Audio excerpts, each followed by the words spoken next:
got one or two. I heard Aaron Patrick might be here from the AFR. Have we got any journalists here? Can we just see if there's any? No, start that. Yeah, okay, good. I just want to know. All right, we're on the record. On the record. It's always dangerous.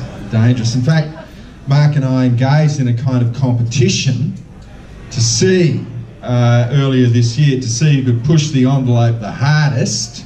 You know, Mark won. You know, we're talking a lot about India at the moment, Adani Coal.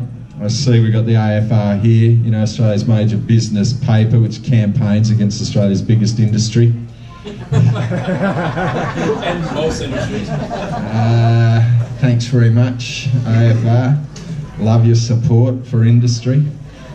And we have tonight a competitor event taking place, as Mark so memorably and permanently named them, the US Confusion Centre is holding its event, in which 30 out of 30 professional analysts in a 50-50 bet, like a roulette wheel, red or black, 30 out of 30 landed on the wrong number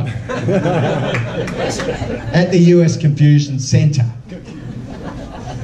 Now, I would say to you, you know, with respect to Aaron Patrick, whom I like, I can't help liking, despite my better instincts, you know, there wasn't a single leading analytical figure at the Australian Financial Review, with the exception of Rowan Dean, the third amigo, who picked the right answer on the biggest question facing the world.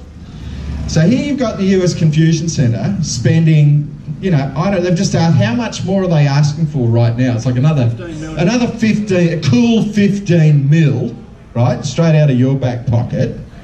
They earn as a dividend because 30 out of 30 picked the wrong answer on a 50-50 bet.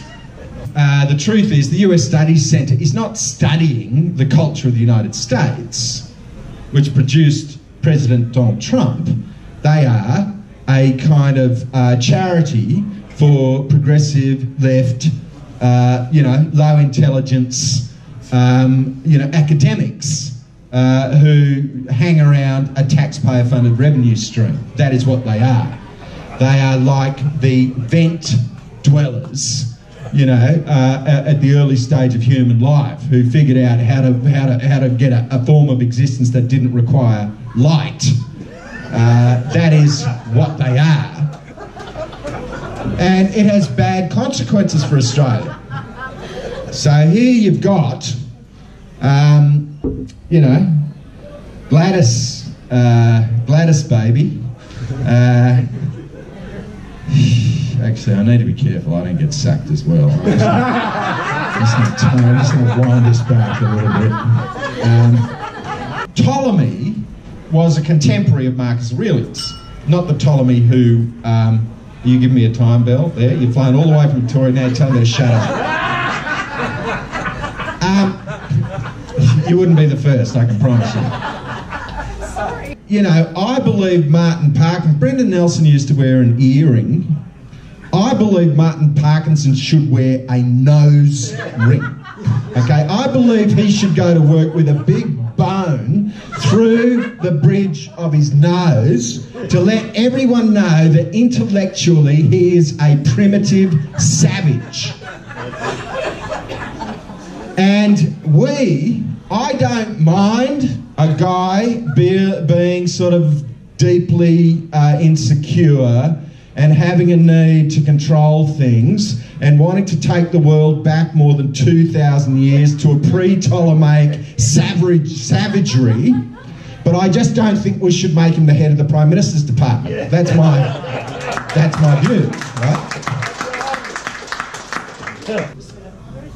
So, hi guys, I work for Fairfax Media, and I've written 2 books on Australian politics. Enjoyed your speeches. The problem with you outsiders is that you're too far outside, is that you don't compromise, and There is no question. The problem is that you pursue issues which will help Australians. You pursue lower taxes, deregulation, individual freedoms, issues that millions of Australians would agree with. The problem is that you marginalise yourselves by an obsession with climate change. Now, there is a perception in the community science is settled. But there is a perception in the community. Now, that's the problem. It is. So by pursuing it so hard, is that millions of Australians will not take you seriously. And I think it's the same thing with gay rights. I think you should champion gay rights, okay, because you're seen as xenophobic. So there is no question. I'm not making a question. I'm breaking the rules here, because you guys had to go to Fairfax, so I think I'm entitled to express my own views. Get on Chewbacca. Okay. I'm saying, narrow your message to ones which will have a broader appeal, and I think you'll have more impact. Good on you. We admire your freedom of speech, and this is small fish here, isn't it? But it's reminiscent of those Trump rallies where there'd be hundreds of journalists lined up at the back, and Trump would say, "They are the most dishonest, disgusting people I've ever known," and the mob would roar and turn on them, to the point where some of them would then come whinging like snowflakes onto their cable TV shows and say, "I think our lives are in danger at these rallies." But no such thing will happen to you, Aaron. I think Ross's mention of the Financial Review and half-demonisation of you is a great reminder of how Trump did it. The only point I would make, Aaron, as I'm open, is that I regard climate change from considered reflection, according to the lights that guide me, according to the data available to me, according to the capacities and limitations of my own mind, which I admit is flawed. I regard climate change as complete, unadulterated bullshit.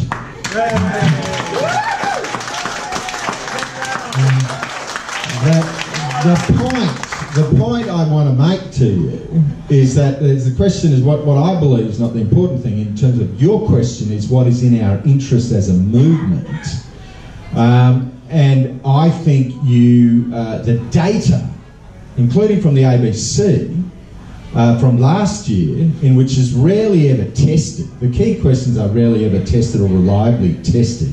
I mean, the extent to which I would rely on a Fairfax poll in relation to community sentiment on gay marriage, okay, I would rely on it about as far as I could physically throw George Christensen after 4 or 5 beers, right? I think you guys are not trustworthy to measure public sentiment on an issue like that, in the same way that the Deputy Secretary of the United States Department of Energy under Barack Obama has come out to Mary Kissel at the New York Times in the last 48 hours and admitted that the data being generated by Barack Obama's energy and environment departments in relation to climate change was complete bullshit. That's his testimony as a 4-year official in Barack Obama's own Department of Climate Change. He said we were systematically fudging the data. I'm open to your argument about, what the strategic view is. I know that the Australian Financial Review's Weekend magazine regarded the sexual preferences of 50 of Australia's leading CEOs and commercial actors as kind of more important than their contribution to the bottom line of the investors who own the company. That is not my view. I think you guys are obsessed with sexuality. I think you can barely publish a news article without getting sexuality into it somewhere. And frankly, the reason why I go to China for a week is to have a holiday from your fucking obsession with sexuality.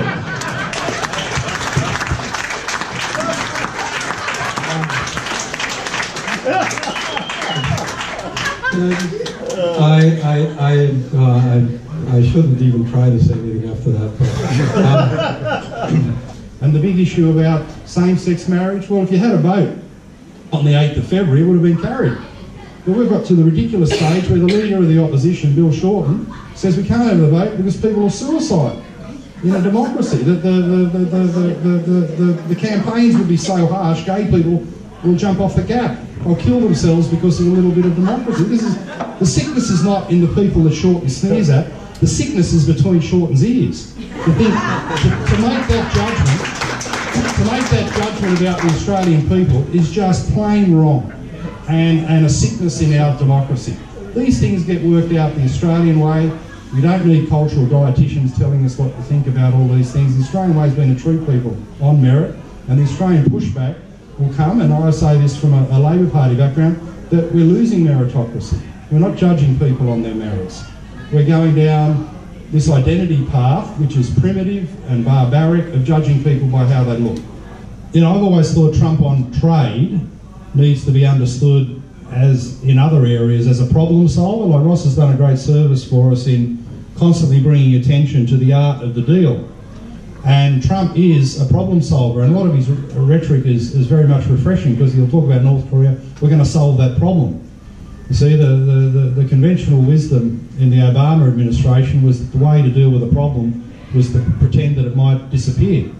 But Trump fronts up to the problems and sees himself very much as a pragmatist, as someone who can deal with these things in an empirical way, look at the evidence and act on it. And the trade issue really has given the United States two pebbles in their shoe. They've got a big trade deficit with China, they've got a big trade deficit with Mexico, and their only other trading partner that matters is Canada. So he wants to do something about NAFTA, he wants to do something about the Chinese trade deficit, nothing else really matters. He's not interested in some global trade war. So I think he'll deal with that as a problem solver. So I like that. I think the old ideological approach, or the pretend it might disappear approach, has failed in the past, and he'll get a lot of support just by dealing with these things one by one, to look at the evidence, to judge it rationally, and to prove time after time that he's pretty smart. Even on one area where it might be thought he failed, that's healthcare and getting rid of Obamacare. Maybe he thought that the biggest pain in the arse by far in that election campaign inside the Republican tent was Paul Ryan, the ultimate sunshine conservative. What? I became fascinated with Trump because he was so anti-establishment. And it occurred to me probably at the beginning of last year that Trump, in his anti-mainstream media rhetoric, in his anti-foreign policy rhetoric, in his anti-Washington establishment rhetoric, and his general love of women, he would have had a ready-made place at the Green Valley branch of the Labor Party when I joined it in 1979. We wouldn't have fancied a billionaire, we would have thought he was way too rich. But for fighting the media, who we hated their guts, for fighting the foreign policy establishment, who we despised, for fighting the political establishment, this was someone railing against the elites in a way that working class people used to do. So it's a bit of a paradox that he's so wealthy. But we'll put that aside. And the fact that he loves beautiful women, well, what's more Australian male than that? And, he had all these attributes, you see. So I became fascinated by this anti-establishment approach. And the person who was just such a constant nuisance with it was Paul Ryan. So what does he do? He says, well, let Paul Ryan put up the health bill. Let's see how he goes. And of course, the poor foolish idiot falls over, embarrasses himself, and now Trump eventually will get something through. He gets his own mandate on that and deals with the ultimate sunshine conservative, essentially by throwing some sunshine right up his clucker.